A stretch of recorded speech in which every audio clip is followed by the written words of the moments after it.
H O H O Buckeye Lounge, we run this game. Shrockstar Sean, remember the name. TG's lurking, Wolverine's fear. Scarlet and gray, make it loud and clear. O H O H TG and Sean, bringing that smoke. They stand in the paint, that ain't no joke. Tune in, turn up, let the show begin. The Buckeye Lounge, straight fire within. O H O H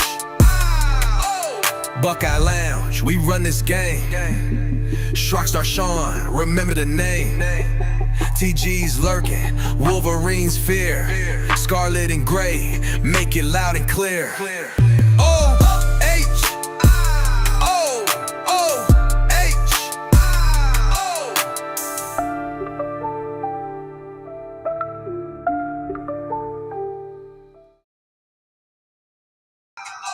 Oh, wait a minute. Ladies and gentlemen, boys and girls, Buckeye fans of all ages, the Ohio podcast proudly brings to you the Buckeye Lounge. I'm your host, the Shrockstar Sean Schrock.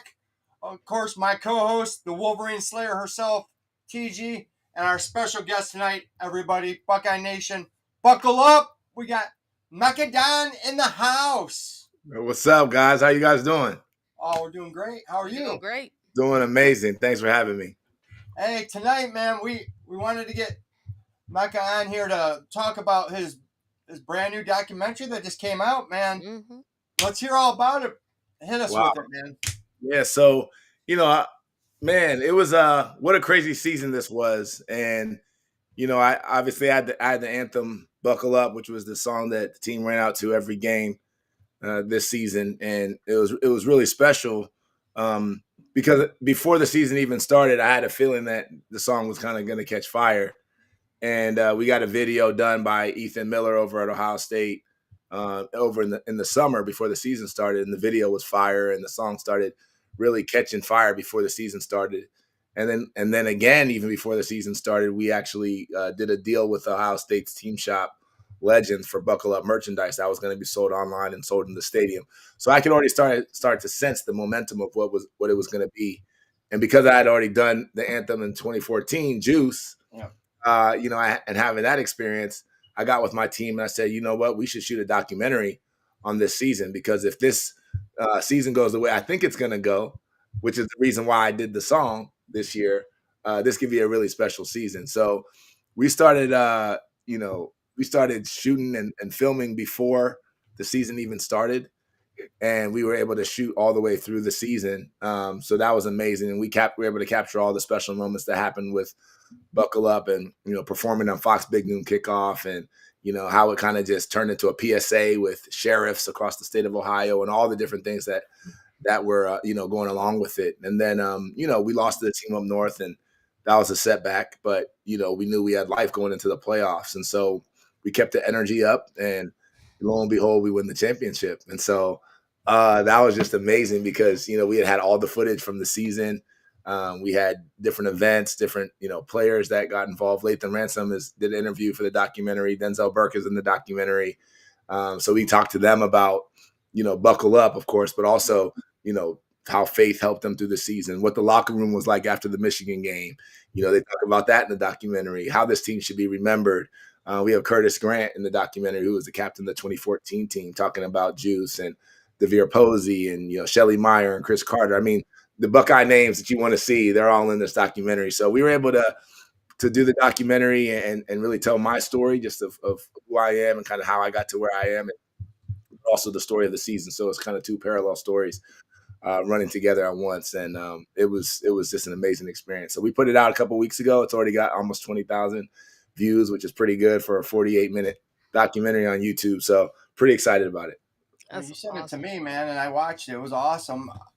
This you. is crazy. You need to put out a song every year now, man, because 2014 you put one out, we win the Natty. Put one out this year, we win the Natty. Put one out every year now, man. Come on. A lot of pressure, man. I don't want to let you guys down.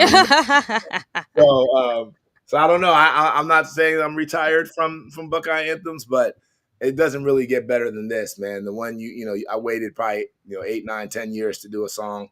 I have to be inspired really to do it. And some people ask me, well, why did you do it this year? People have been asking me. You can imagine. I mean, people have been asking me every year pretty much since we won. And but I looked at the season and last year. I looked at the kind of what was happening with the team. We had so many amazing guys come back, guys that could have gone early in the draft, come back to play, and then obviously we had Jeremiah Smith and coming in, and we had Caleb Downs and Quinshawn and a few other transfers coming in, and then the coaching staff. I was like, bro, this could be the year, that we really do it, and then we also had the heartache, like I said, it was from losing to the team up north the last couple of years, and I just felt like it was going to be a season to do it, and that's why I said, buckle up, baby, we're coming. And so it was kind of a prediction, and it really worked out. What is it like to know that forever, I mean, till the end of time, that your anthem is going to be tied to that team? I mean, that's the soundtrack to the season. Right? That's got to be such an awesome feel. I mean, you did it in 2014 with Juice, and now with Buckle Up, you did it not once, but you did it twice, man. The soundtrack of the Buckeyes, man. Yeah, it feels so awesome, to be honest, and it's just one of those things that it's like catching lightning in a bottle, and but it's also kind of just a testament to kind of staying faithful and staying true. I've been in music for a long time, and when you see the documentary, people will see stuff about me that they'll be shocked about. A lot of people just know me kind of just from the Buckeye situation, but I've done so much more than that nationally and internationally. And so to kind of just stay the course, and then be able to create this special moment with, first of all, a team that I grew up being a fan of. I grew up in Columbus, Ohio. And then, being a former player and having that, but I was a walk-on. I never had that type of experience, as a player that I had even this season to really be cemented in kind of Buckeye history.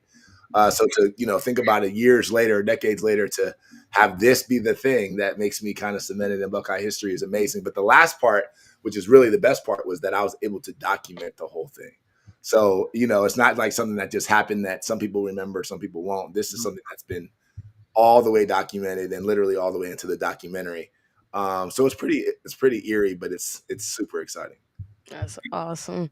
As a matter of fact, Aaron actually wanted to ask you what made you become a Buckeye fan. Like, what age did you become a Buckeye fan, and what made you want to make Buckeye music?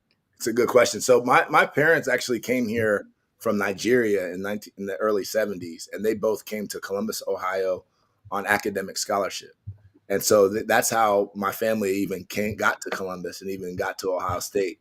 So I'm the youngest of 4 kids. All of us went to Ohio State, at least for one degree. Some of us went to Ohio State. My brother and sister went to Ohio State undergrad and medical school. So, growing up in my house, we're Buckeyes. We're in Columbus, Ohio. We're 10 minutes from campus.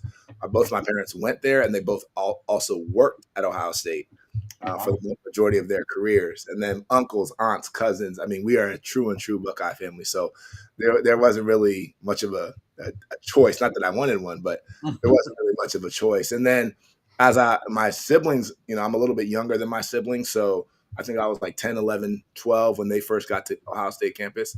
So I used to get to go on campus with them. And I would run into, Eddie George and Joe Montgomery and all these different type of guys. And so that really, Jimmy Jackson, that type of thing. So I used to be able to see those guys. Terry Glenn was actually in one of my dad's classes. My dad was a professor at Ohio State. I remember he gave us tickets one time to a game. So I was able to be around kind of Buckeye Nation early. What made me want to make music for Ohio State? It's interesting. I had never really set out to do it. I was in New York doing my thing. I won an MTV award, best freshman. I was on MTV, VH1. I had a deal with ESPN. I was doing a lot of songs for college football for ESPN, nothing Buckeye related. And what happened was President Gee, who was the president of Ohio State at the time, he heard about all this stuff and basically called me back to Ohio State and was like, look, you're a Buckeye. You're doing all this stuff on national TV. Every time I turn on the TV, I see you. Why don't you do something for Ohio State? And I was like, yeah, of course, for sure. And that's literally what kicked it off. So, and then it just, kind of blew up from there. Oh, that's amazing. And Tyler also wanted to ask, what was your favorite moment of the playoff run and why? Wow. So I think that my favorite. So here's the thing. I'll give you a little bit of background. So my family and I we traveled to Nigeria over Christmas break, and we had that trip booked since July. Okay, and so the first game against Tennessee, our flight was leaving to Europe literally at the time that the game started. So we were able to watch. Thank God we were able to watch the first half of it on the flight before the internet had gone out, before we're like over the ocean. So I was able to see the first half of the Tennessee game. I was still nervous when we landed because we had no service until we landed. But so that was kind of unusual because normally I would have been there, you know. Mm-hmm. And then when we were coming back, we were scheduled to come back the exact same time the Oregon game. Oh. So we were watching the Oregon game on the plane on the way back. It was crazy. It was just total coincidence. But I was fortunate enough to go to the Texas game and go to the national championship game and take my son to that game. And so, you know, my favorite moment was Jack Sawyer's strip sack, scoop score, for a couple of reasons. First of all, in the, you know, that game, that Texas game, although I thought we were going to win, that was the game that made me the most nervous. I wasn't nervous against Tennessee. I wasn't nervous against Oregon.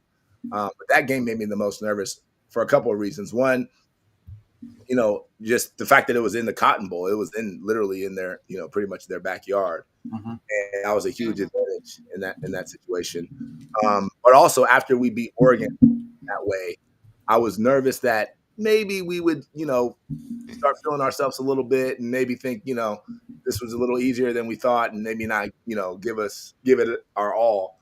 And then I started thinking about it. I was like, nah, this team is locked in, you know. So, but then during the game, their Texas fans were talking mad trash to me at the game. You know, they're in my stuff. It was funny. It was all fun, but that play, you know, at that point in time, you know, the game was tight, right, and tighter than I thought it should have been.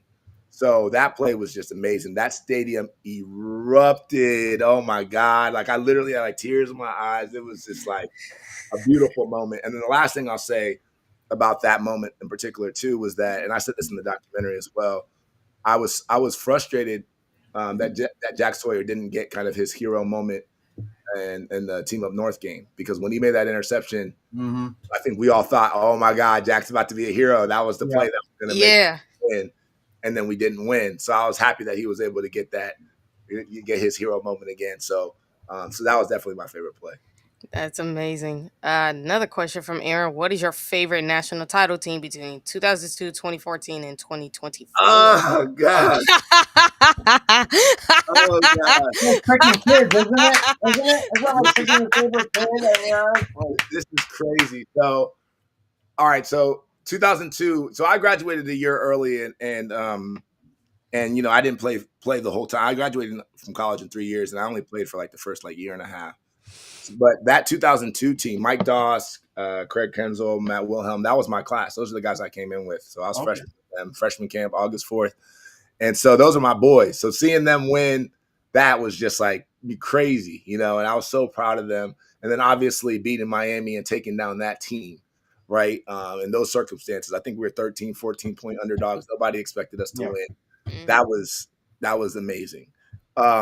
2014 was amazing. I was able to go to the Sugar Bowl against Alabama, and I was able to go to the national championship game, which was sweet.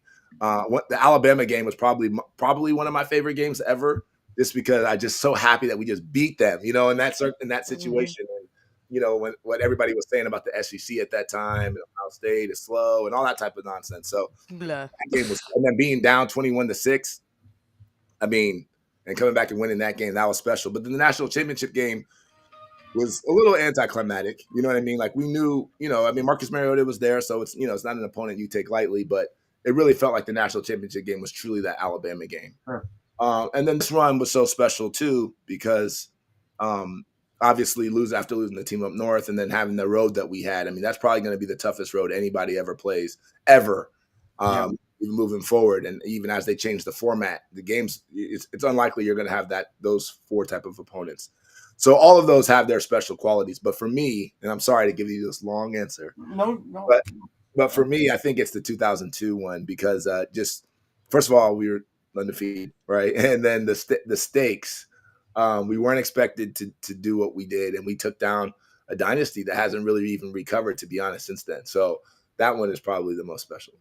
See, I always say that one because I lived through the Cooper years. I mean, I'm 46. Yeah. So, I mean, that was the team that finally broke through the ceiling, that finally broke through the wall. They beat Michigan. They won the Big Ten, and they finally, they accomplished the ultimate goal finally. 100%. And I played for Coach Cooper too, so that was a rough time. And so to see us rally together, and Doss, who came back specifically for that.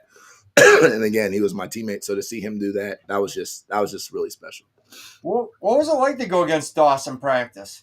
Listen, man, Mike Doss was freshman year. He was scary. From freshman year. I'm talking about the first day we stepped on field. Mike Doss was a scary dude, And excuse me, I believe his name was Derek Warnke, and you guys might not remember him. He was a wide receiver. Went across the middle against Doss, and Doss lit him up in practice, man. It was bad. It was a scary situation. But that's how he played. He practiced how he played. He was, reckless abandon, just unbelievable hitter, unbelievable spatial recognition and instincts. I mean, he was just born to play football, So, in practice, I'm not trying to go across the middle. Doss is, where Doss is every time. If you're running a slant or you're running a deep post or something like that, and Mike is over there, you know where he is. So I tried to avoid him as much as I could. You're like, I'll just run the go route, coach. I'll just run the go route. Yeah, and the thing about Mike is he took no prisoners. He didn't care if you were his boy. He didn't care if you were, someone he liked or his friend. It wasn't like that. He played hard all the time. It didn't matter who you were, and that's why he became the player, that he had always been. Really, I mean, he had been like that since high school and probably even grade school. And so it was so awesome to kind of just see him fulfill his destiny as a national champion and All-American, and go to the NFL and do it again. So kudos to Mike. I mean, captain. I mean, he could have won early, and he said he was coming back to win a national championship, and everybody kind of laughed at him because that team. I mean, no one expected that team to win a championship that year. Think about it. You had Craig Krenzel, who that's my guy, and I'm not saying anything negative about Craig, but Craig wasn't like CJ Stroud, right? And he was just a very good, smart quarterback. Then you had a freshman running back.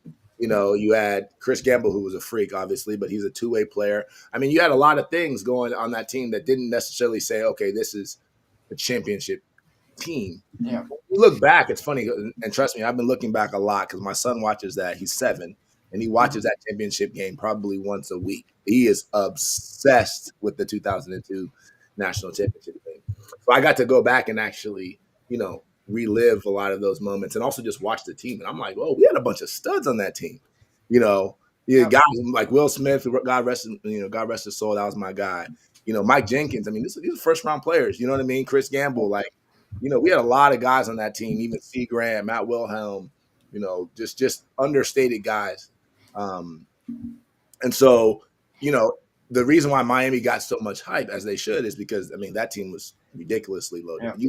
When you look at their roster from 2002, even 2001, you're like, oh my God. Like, when you see what they went and did in the NFL. If you go look back at our team, we had some real talent on that team too. So I think we may have underestimated that at the time. And they also had a chip on their shoulder, and that's the best way to play sports in my mind. That's yeah. We've had Tim Anderson on, and Tim's a good friend of mine, and I mean, that team was so underestimated, and I mean, Miami was already, they already had a freaking party planned, a back-to-back party, and they let the Flyers out early. Those guys had the Flyers in the locker room, and I mean, they were so jacked, and they played great as a team. I mean, that was a total team win. Here's another thing I don't really hear a lot of people talk about, but my freshman year, the very first game that we played was the Kickoff Classic versus Miami at New York Giants Stadium. And they smacked us. Santana Moss went for like 200 that game. I mean, it was crazy. They smacked. It was like 41-10 or something like that. I mean, they crushed us. James talked about that. Talked about that. Yeah. You know what's super funny is that, like, I think that's why Miami believed they could beat y'all again, because off that one game. I think that's why. And not even just that, but I think for our guys, it was more of like that was a very sore spot. We're all competitors. Nobody wants to get embarrassed like that the very first game of the season and nationals. And so for Mike Doss and Krenzel and Drew Carter and Wilhelm, that was our first experience into college football. So that's had to stick with those guys too, and to get a chance to play them again their senior year in the national championship game, and they're a big underdog again. I mean, man, we had all the juice. Yeah, James talked about that. He goes, a lot of those guys were freshmen and some were, redshirt freshmen. They wanted that chance at him again. They had a payback, and he was happy that they got that payback. 100%. Yeah. Vader asks, who's your favorite player? Wow. It's funny. My son actually asked me this question like 2 days ago. And I swear I tell people if you ask me 365 days that question, I'll probably give you 365 different answers. I love so many guys, but for me it's Eddie, because I think it's almost like so a couple things. One, at the age that I was when he was playing, it's almost like watching a superhero, right? Yeah. And so those things kind of stick with you. Obviously, Zeke, I love Zeke, and I love a lot of other guys. Archie was before my time. I didn't see him, so I love all those guys. But, at that age, that's when you kind of lock in a lot of times to, like, these guys being really super. You're not just a fan. You're, like, watching someone that you're, like, in awe of. And then getting to meet him and then obviously becoming friends with him, over the years has been exceptional, and just learning what type of person he is. And I remember one story about him, too, real quick, my freshman year. I remember this was like maybe the first week or two in camp, and I walked into the weight room, and Coach Kennedy was our strength and conditioning coach at that time. And Coach Kennedy had an office in the weight room, and there was a big window like that he could see out into the weight room from his office.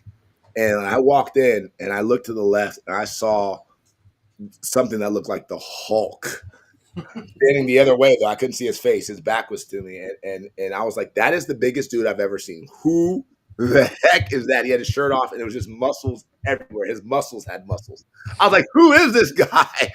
And he turned around, and it was Eddie George, and I was like, "Oh my gosh, this is so crazy!" That was literally like my first week there, and then he was cool. He came out and talked to us, and he was cool. It was just so I was like, wow.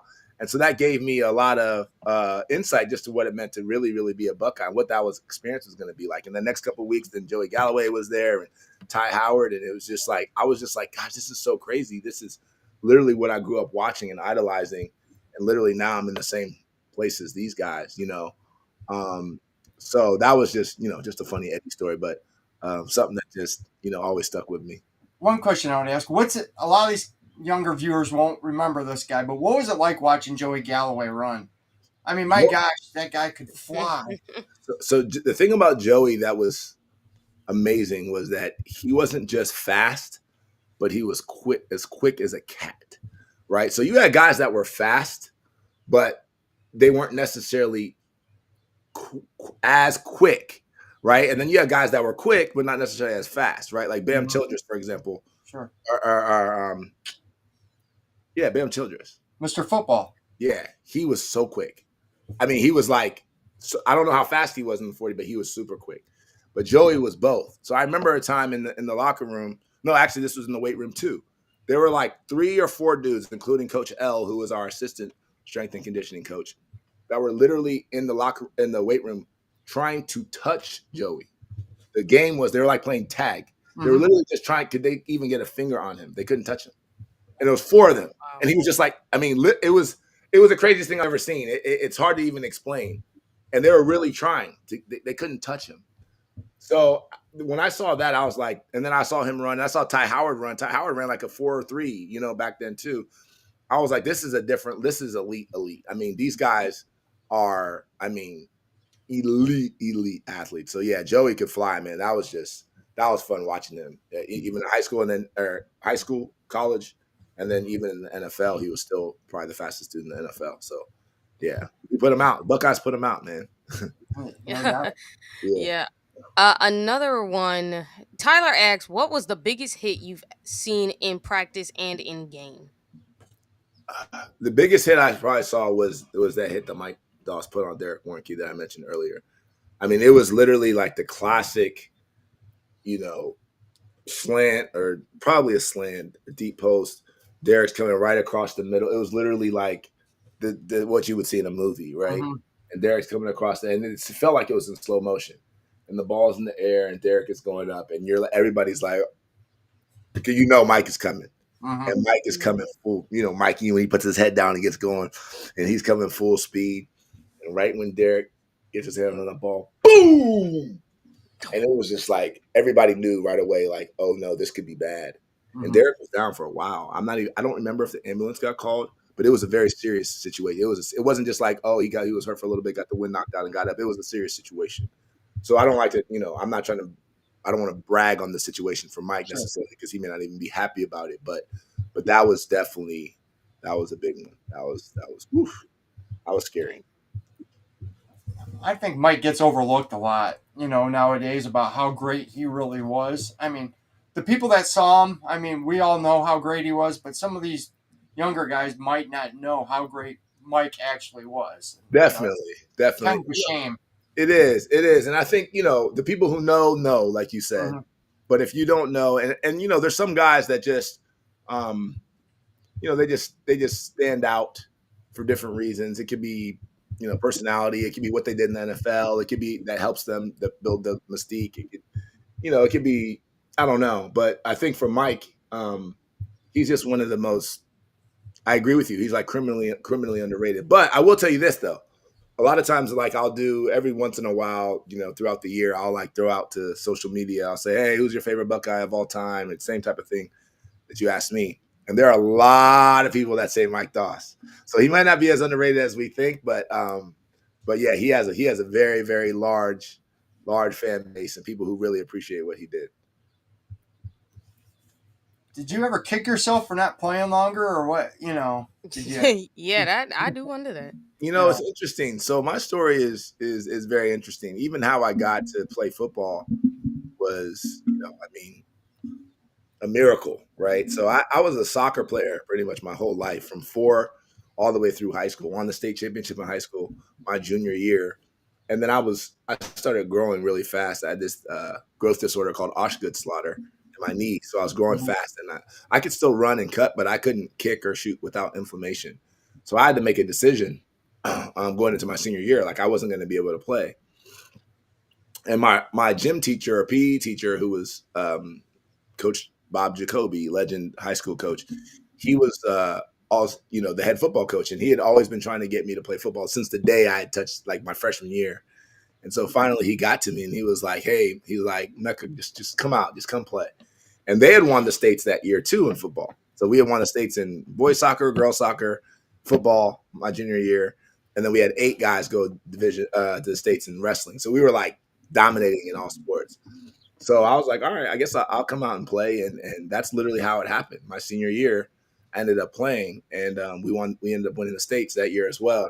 And what was amazing about that, what was lucky for me, was that we had a lot of guys on that team go D1. Our whole offensive line went D1, and our quarterback went D1. And that's very unusual, right? And so because we had so much talent on our team, we would and we had the extra games because of the playoffs. We would have scouts that would come to our games and to watch those guys, not to watch me. And then eventually they'd be like, oh, who's that fast wide receiver out there? Because I was fast, right? Obviously. And so that's kind of how I even started to get on anyone's radar at all.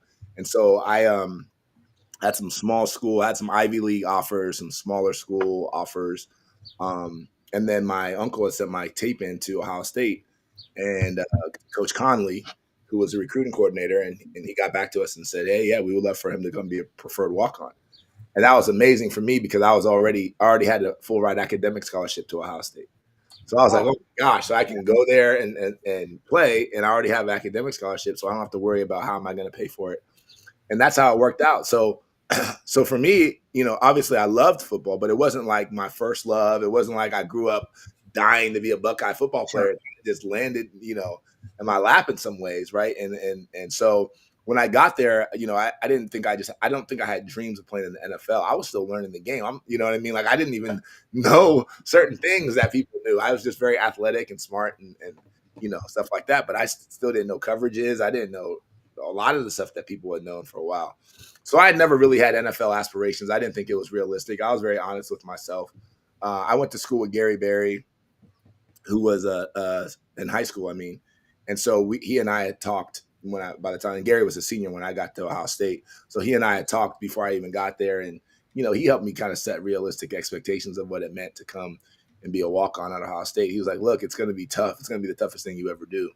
And and I realized early my job was really just to contribute to making the starters better, and that's really what my job was. And I was fine with that. And I think at times in life, a lot of people aren't willing to play that role, but that role is important. You when they get to be the boss, you gotta you gotta pay your dues. And so anyway, so no, I don't kick myself. I think I got everything that I probably needed to get out of that, and still healthy, thank God. And then I've created those relationships that have now been, we're talking about decades later. I'm still in business with the university, and I'm probably closer to the program than I've ever been, and more influential in the program than I even was when I was playing. So I think it all worked out well. It's still a cool experience that you at least got to go on and do that, though. I mean, that's just awesome. A lot of people don't even get the chance to do that. So I mean, that's really an awesome experience. Yeah, I was blessed to do it, and people ask me all the time, like, what's more of a rush, running out, on the field with the Buckeyes, or performing in front of 20,000 people or whatever. And honestly, to this day, I don't think there's anything that tops. Well, maybe Fox Big Noon Kickoff. That was a rush, but outside of that, running out in that stadium with 100,000 fans screaming.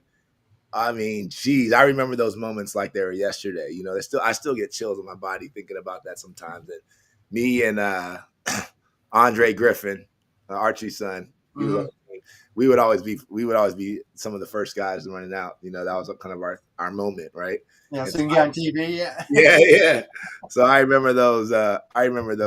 Those days, and yeah, it was just a special time. So and I knew at the time too that this was a brotherhood that I was becoming a part of, a fraternity. I didn't know it would turn out how it is now, but it was something that I knew at the time, and I really soaked it up.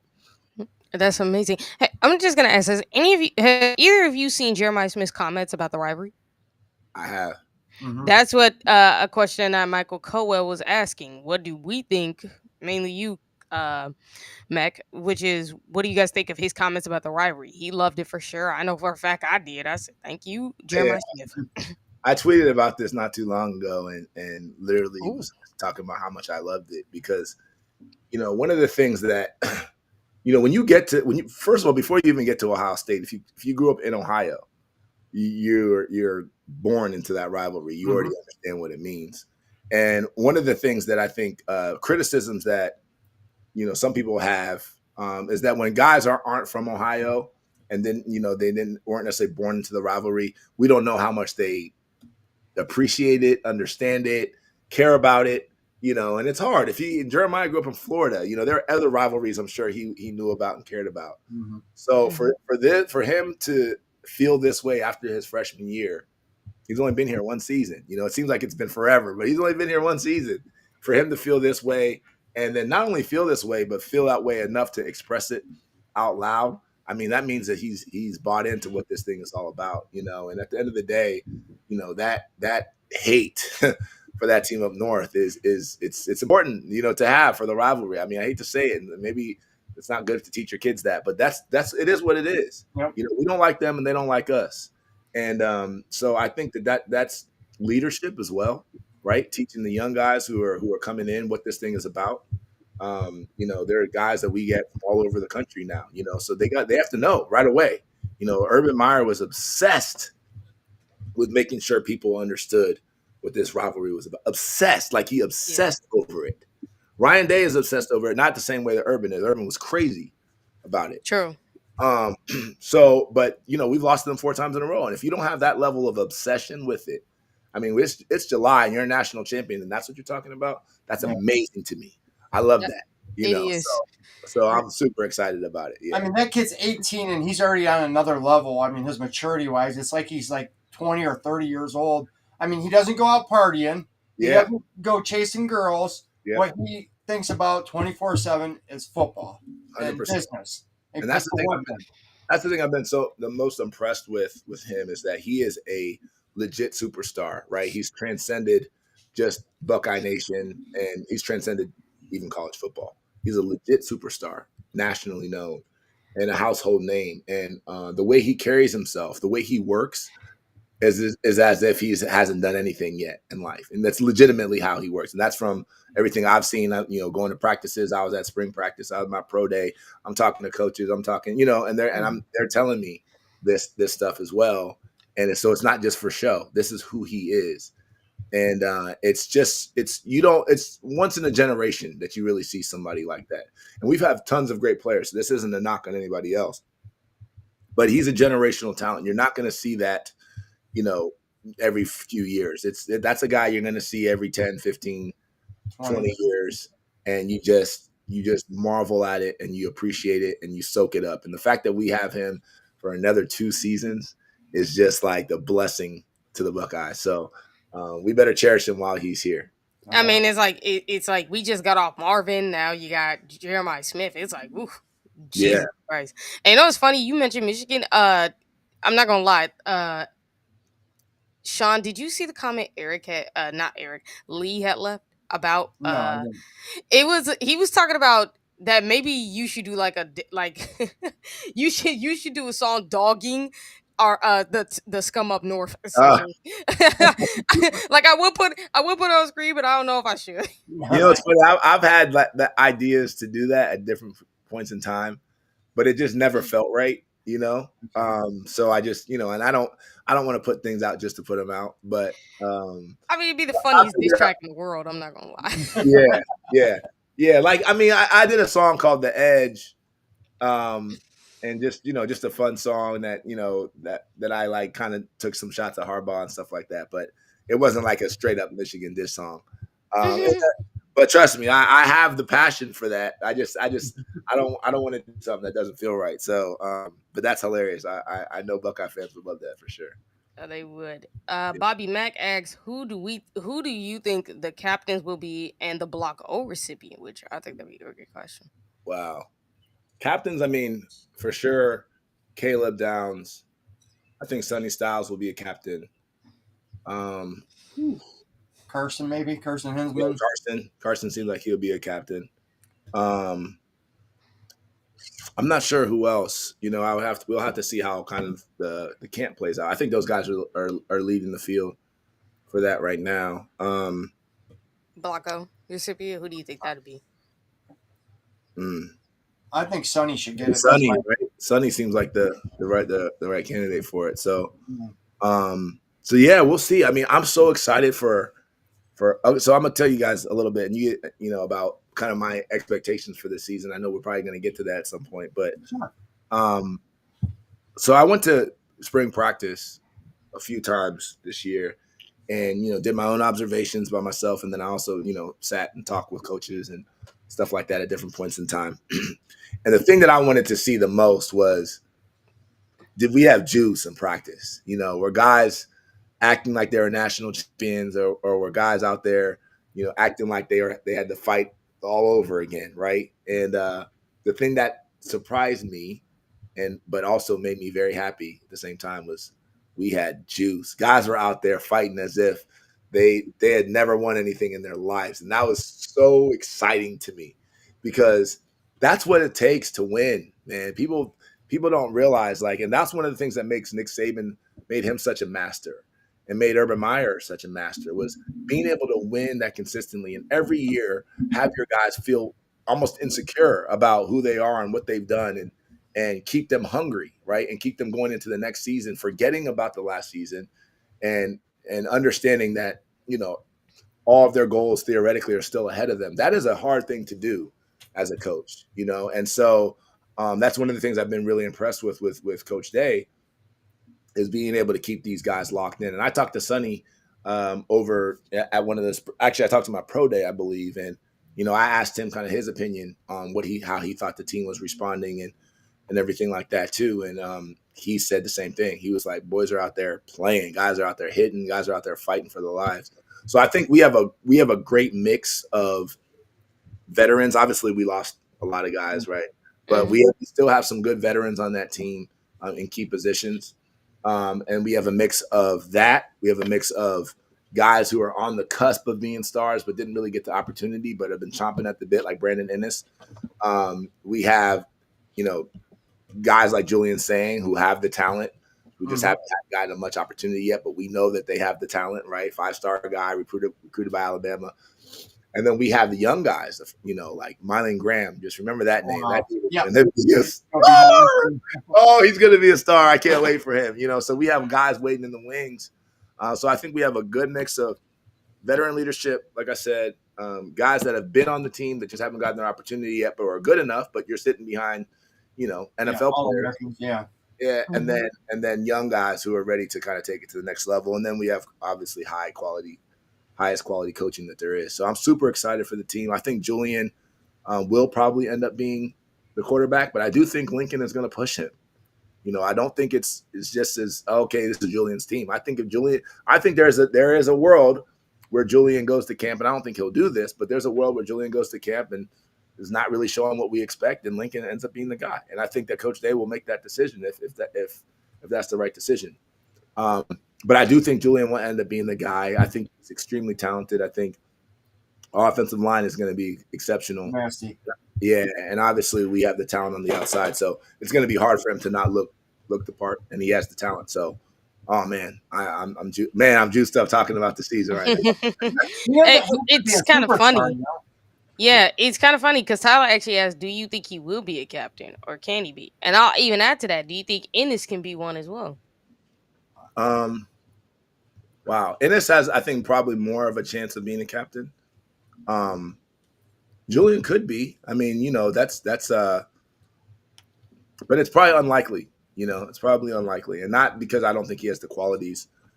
He'll probably be a captain next year.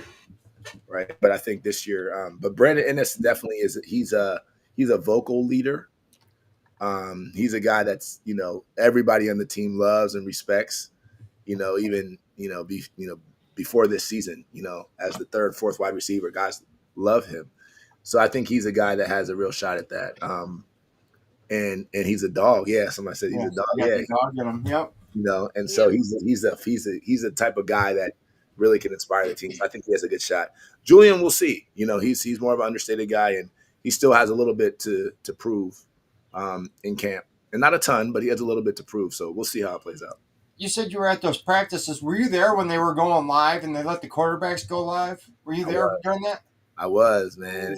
And it was one guy's helmet popped off by took his helmet. Oh man. Yeah, and it was crazy. And you know what? These practices reminded me a little bit of the practices from last year, because I went to the practices last year too, in spring, and it was action, man. It was I knew last year in spring, and I went to obviously the fall camp practices and stuff like that too. But I'm talking about before that. I knew, I was like, oh, this team is serious.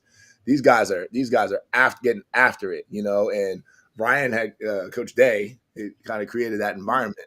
And I saw the same thing this year, helmets flying off, guys getting in fights. When we used to get in fights, so I'll tell you some story. When we used to get in fights, offense versus defense in practice, right? It was coaches didn't want anyone to get hurt, but coaches actually liked it, right? At the same time, because it was like, it showed that, people cared and that there was, energy and juice. And, I was actually there when LaCharles and Tyson got in that big fight. I don't know if you remember that. What's his? I can't remember. Why can't I remember his last name? But he was another offensive lineman. Him and Tyson, I think the guy ended up suing LaCharles. So if you want to look that up, you'll probably see it from that fight in practice. So I was there that day, and I just remember the energy. How much coaches were like, acting like they didn't. Oh, you guys got to, but they really liked it, And so, that's part of what you want to see. I mean, it sounds weird, probably to non-football people. Like, why would you want your people fighting in practice, you know. But it shows that guys care and guys are getting after it, and guys are ready to compete. And if you're physically battling somebody over and over again, like they're bound to be some fights. I mean, come on. That's what the sport is. The sport is a contact sport. It's engaging, pushing, shoving, blocking, hitting. I mean, that's what it is. So anyway, so I got to see a lot of that this year and this off season, and I'm so excited for camp. Who do you think? All right, since you saw so much in camp, give us a player on offense and a player on defense who you think is going to be just going to shock the world, going to shock everybody that people might not be looking at. Because I said Mylan Graham. I mean, Mylan Graham's really big. I'm really big on Mylan. Yeah. Is there anything else that you see? So I think Mylan Graham. I have to go with him as well. Mm-hmm. I am a huge Mylan Graham fan, and we have other dudes that I'm excited about too. Quincy, I'm excited about other guys, but Mylan just is like, I just think he's super. He's like Garrett Wilson all over again, right? And then on defense, wow, I'm going to give you two guys. Okay. I think Jordan Matthews is gonna shock a lot of people. I think he's going to be really, really good on the outside. But Devin Sanchez, I know he's a freshman, but Devin Sanchez is like the Jeremiah Smith of defense. That's what everybody's saying. Everybody keeps saying that, legit. I mean, and I'm telling you this from a couple of different perspectives. One, from what I've obviously heard about him and saw him from high school and stuff like that. Whatever. From what I've seen in camp and talking to other people, but also talking to coaches. And coaches don't always reveal. They're a little more conservative a lot of times, especially when it comes to freshmen. If you even listen to like Ryan Day talking about Jeremiah Smith last year around this time, like he would say some good things, but he would never go all the way. It wasn't until later he was just like, you know what, F it, he's the best. But and so they're always hesitant with doing that. But these coaches haven't been holding back when it comes to Devin, and I'm not trying to, bust their butt, tell their secrets here. But Devin is going to play. He's going to play a lot, and he's going to shock the world. I can't wait. I can't wait to see him line up. Oh, that's amazing. Honestly, I was actually going to ask about Devin Sanchez, and you basically answered my question already. Yeah. But I guess I can say, who else, what other freshmen do you think on this team impressed you other than Devin Sanchez? I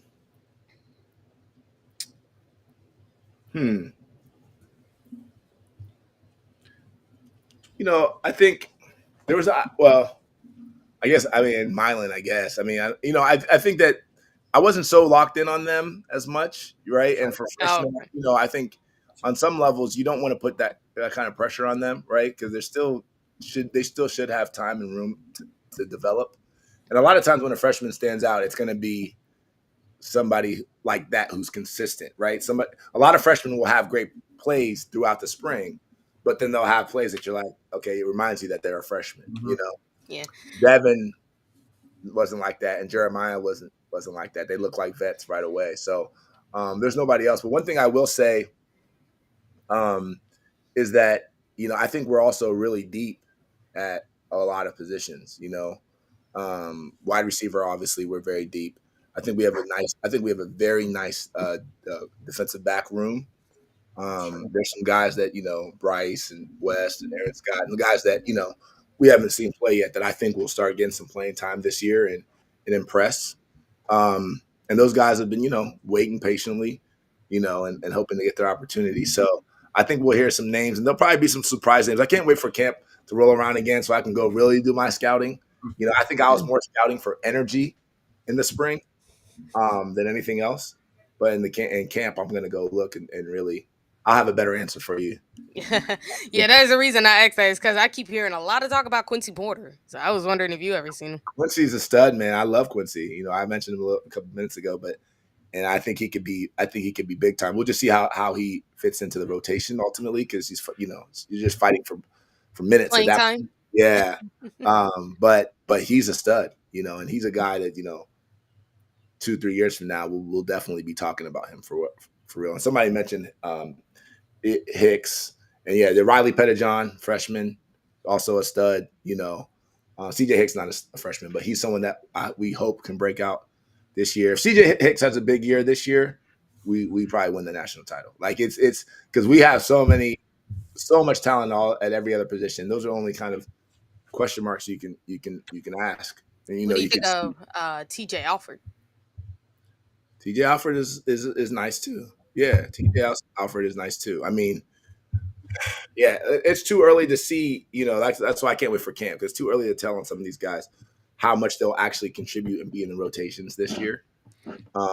I don't think they'll be in the rotation a lot because of how much depth we have, but I do think it's fair to see like what people, like what do you see, like what type of potential could you see about like year 2? What do you think you could see out of them? Yeah, and the craziest thing, I mean, I know this might sound cliche, but I mean, pretty much everybody who's coming in has potential to be a star, and that's the thing that's been so amazing with the recruiting that we've done. Like, they're not guys that you're looking at like, I don't think he's going to make it. It really just comes down to, how much they stick with it. And so this is something that I've talked to a couple of coaches about too. And I remember that first year, if you're a freshman, and even if you're playing a little bit, or you're on special teams, or if you're redshirting, it's tough, man. It is tough. It is a huge adjustment. I'll tell you guys another story real quick to explain to illustrate what I'm saying.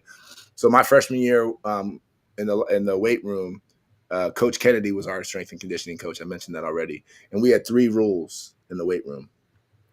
3 things we weren't allowed to do. 1, we weren't allowed to chew gum. If you chewed gum, you get in trouble. 2, you weren't allowed to yawn in the weight room. You yawned, you got in trouble. And 3, you were not allowed to talk about high school. You couldn't say anything about high school. He was like, you guys were all good in high school. Everybody was all American, all state, all this and that. I don't care about it. I don't want to hear about it. If I hear about it, you're going to run the stairs. And that was, and what it made you realize really quickly was like, wow, this is, that's cool what we just did here, but this is different. And for most guys, they go from being, superstar. They've been superstar their whole life. Since 7 years old, they were the best on their Pee Wee team all the way through high school. They were the best, and they were all this and all that. And then you get to Ohio State, and you're not just another guy, but now you're just starting all over again. And so that's rough for a lot of guys, and not everybody deals with it the same way. And then now you have the transfer portal and stuff like that too. So it's really hard to say who are the guys that are going to, this early, who are the guys that are going to stick it out? Who are the guys that are going to, grind? How are they going to, how healthy are they going to be? What's their mindset going to be? All that type of stuff. It's hard to say a lot of times early with young guys and freshmen. So that's why I try not to, judge them too harshly or anoint them too much at this point, because it's just, you just really don't know. And so by year 2 is when, and maybe year 3 for sure, is when you can really start to tell what a guy's going to be. So yeah, all these guys have talent and they all have the potential, but we'll see how, we'll see how they develop. That's a great point, because, those kids are used to having everything catered to them ever since they were a kid. They were the best. And now you're going up against every town's best or every school's best, and they're your teammates. So, I mean, yeah. And I think step your game up, man. On that real quick too, I remember you had Garyon Conley on here, right? And I'm not sure if you guys asked him this question, but Garyon and I are very close. And I remember, yeah, he's a great kid. He's always been, right? And we've been close since he was at Ohio State. And I remember somebody had asked him in an interview who was the toughest wide receiver that he ever guarded. And this is and he said, you mean ever, like including college, or just like in the NFL? They're like, ever, including everyone. And he said, Mike Thomas.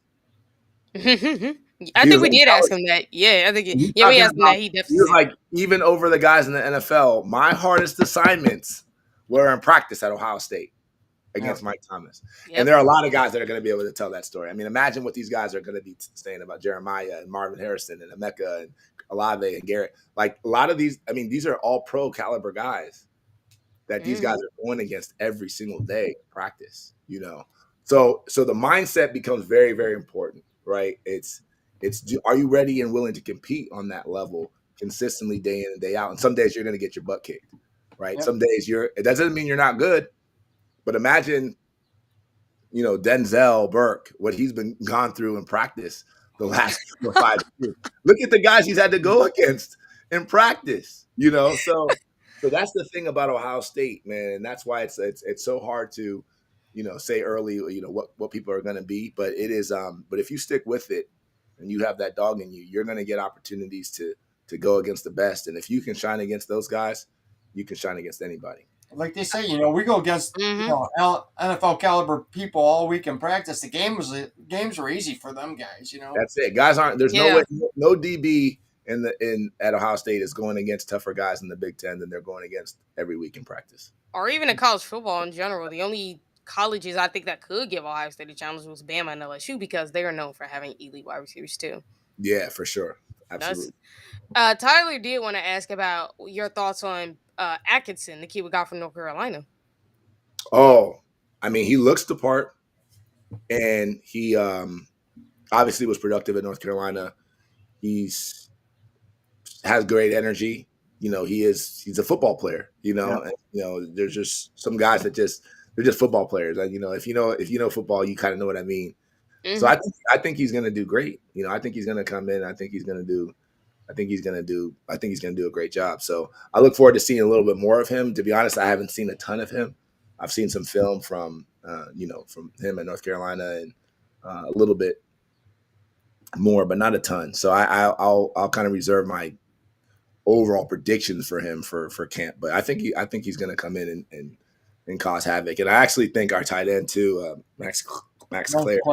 Max Clare. Oh my gosh. That is like the biggest secret in college football. I don't know why, but that dude is going to dominate this year. We have the best tight end room probably in the country. Yep. Yeah, him, Jelani Thurman. Yeah, and it's going to be. They're going to be the scariest duo of tight ends. And think about it. We still got Will Kazmarek and Bennett Christian, who are really good tight ends. You got Max LeBlanc, and then you got the Nate Roberts and Brody Lennon, them two freshmen who, when I've been listening to what Ohio State coaches have said about them, it's not like we got some stars in that tight end room. It's like a complete 180. we got dudes, man. And so I'm excited when we talk about, and I think moving forward, when you talk about kind of our pass catchers, I guess what, let me rewind. You shouldn't just talk about our wide receivers. You should talk about our pass catchers when you're talking about Ohio State's passing attack this year. And Max has got to be included in that. He's up there in the discussion. So yeah, I think the biggest reason we only talk about the wide receivers is because of how much Ohio State has thrown the ball to the tight ends, which wasn't a lot. But when they do throw the ball to the tight ends, it's in big time moments. Yeah. And they're Ryan Day's championship year asks, what are your expectations for this year? So it's wow. I mean, I think so. I try to take my kind of Ohio State goggles off, and say, all right, losing 15 guys to the draft and a couple other guys, G. Scott and a couple other guys that were draft caliber guys. Sure. Knowing that you're replacing all of those guys, losing, guys like Chip Kelly, losing our defensive coordinator. If I was taking a step back and I was just an objective fan, and I would say, all right, this is going to be a 2-3 loss season for Ohio State, right? That's what I would say.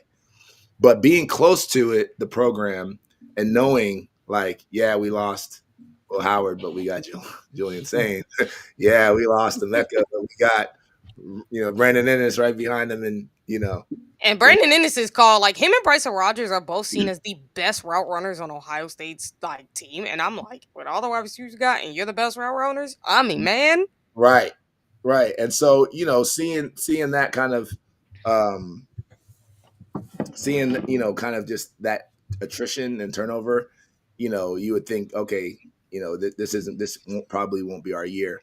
But I think that, there's some coaches and some programs that it doesn't really matter what year it is. They're always going to be competitive.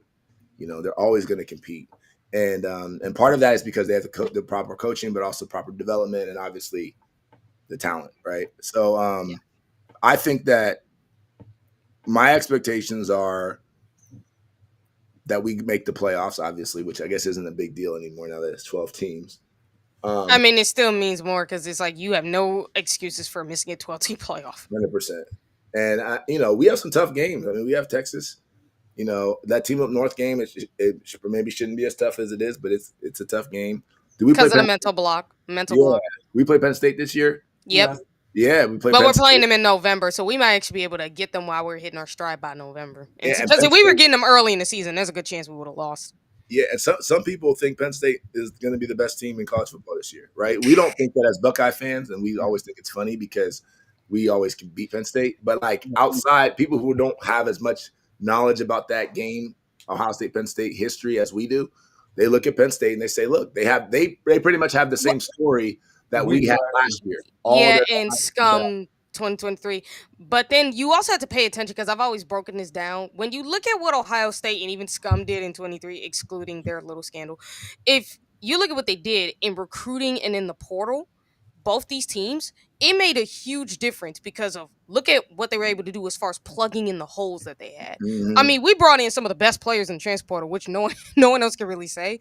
And Scum got really good, like contributing players to help them out as well. So it's like when I look at Penn State, you did good with the receiver room, but here's my thing: how good is your receiver room really? I still want to see that with my own eyes because I'm not sure. Probably going to be their biggest weakness, but their defense is going to be legit.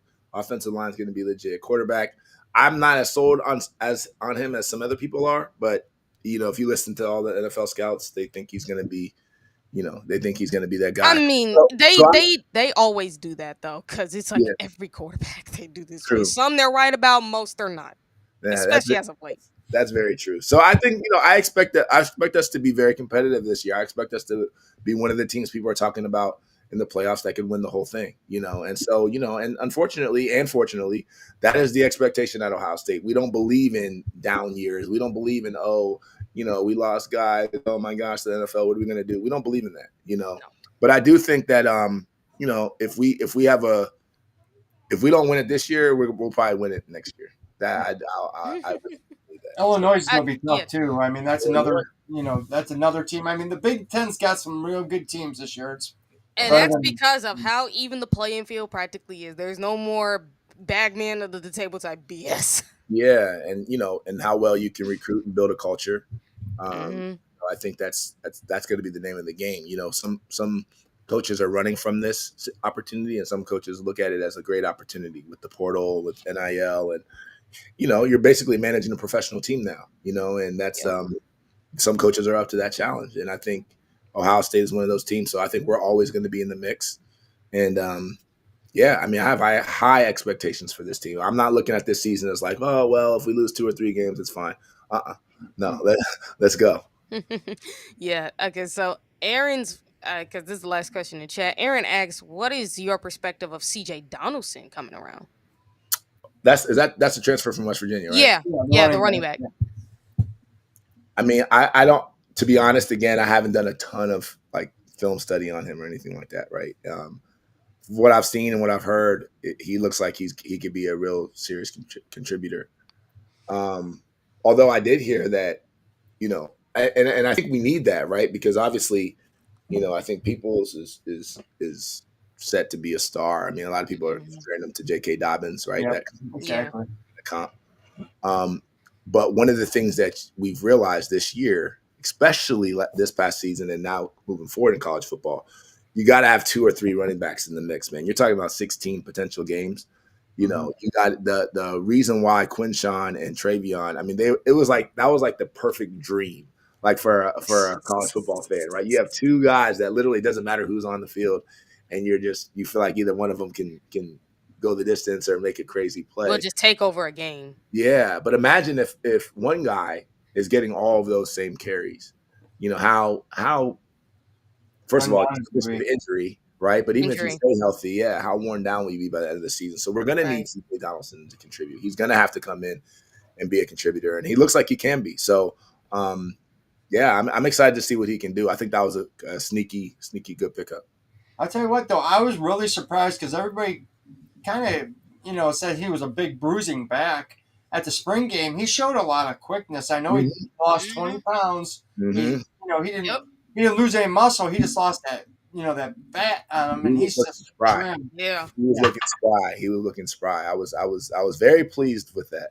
Yeah. So I'm excited, man. And we have a lot of opportunity, and we have some of the most innovative kind of coaching staffs and play callers and guys who've been around. So I think I think we're going to use our guys to the best of their potential. And I'm excited to see the types of offenses that we run, the type of wrinkles that we bring in. And but I think CJ is going to have to contribute for us to be successful ultimately.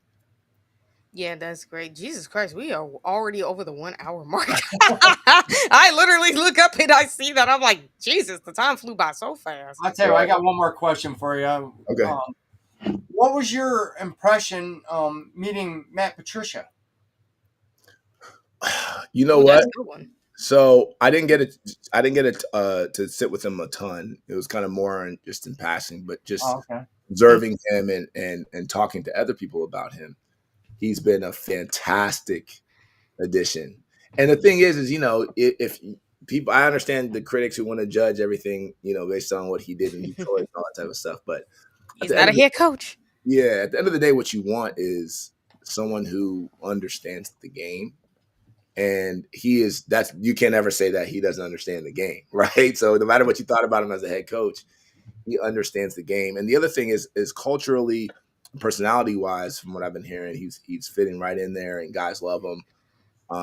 And he's gonna create havoc. We're gonna see some stuff that, you know, surprise some NFL packages and stuff that we probably haven't seen in the last couple of years. So I think he's gonna come in and he's gonna have guys flying around, and I think it's gonna be fun. That defense is gonna be fun this year. So I'm excited to see what he does. But yeah, from all accounts, he's been exceptional, and everybody loves him. And I think that's part of this, man. And I think, you know, there's an underrated aspect about culture. We talk about it a little bit, and, you know, some people talk about it, but there's an underrated aspect about culture. And one of the last things I'll say, sorry, is one of the things that made me believe in Ryan Day so much, and why I wasn't, you know, even though I was frustrated with him at times and mad at him at times, right? Of course, right? Sure. It was that when you talk to the players, to a player, they love Ryan Day, right?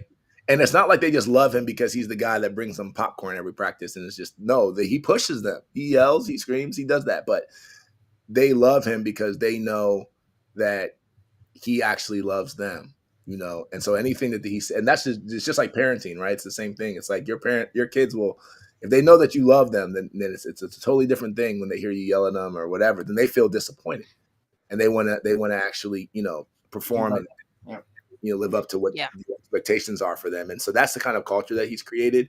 And what told me that was when everybody came back last year, I was like, oh no, because I know different coaches. I'm not going to name any names, but there have been different coaches where, you know, you were great at recruiting, but you didn't really create a good culture. And when guys got a chance to leave, they're out of there. You know, Ryan was not one of those guys. So I think Ohio, as long as we have him, we're always going to stand a chance. We just got to beat that team up north. Yeah. So quick 2 questions coming from the chat with Lisa. What was your years at Ohio State? Like, how long were you at Ohio State? 99, 2000, and then graduated in 2002.